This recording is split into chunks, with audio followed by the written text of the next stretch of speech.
17 raccourcis que tu dois absolument connaître. Pour générer la liste des mois de l'année, tu vas saisir le premier, puis en cliquant sur le coin en bas à droite de la cellule et en l'étirant, tu obtiendras la liste complète. Mais si malheureusement certains libellés des mois te paraissent trop longs, alors tu vas saisir l'abrégé du mois suivi d'un point, et de nouveau tu étireras le coin en bas à droite de la cellule pour obtenir tous les abrégés.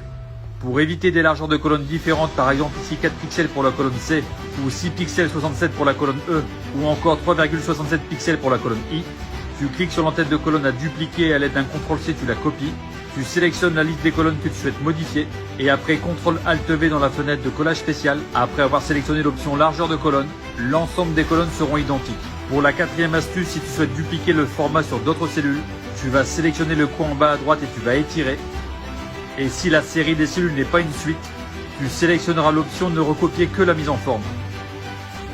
Pour l'astuce numéro 5, si tu souhaites appliquer une couleur identique dans des cellules vides, tu vas sélectionner la plage. À l'aide de CTRL-T dans la fenêtre atteinte, tu cliqueras sur cellule, tu choisiras l'option cellule vide et tu n'auras plus qu'à sélectionner dans l'option remplissage la couleur souhaitée.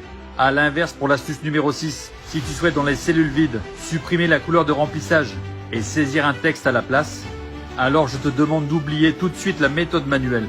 À l'aide de CTRL-H, tu vas aller dans rechercher et remplacer, puis dans options. Pour la cellule recherchée à droite d'aperçu, tu vas cliquer sur format, puis choisir le format par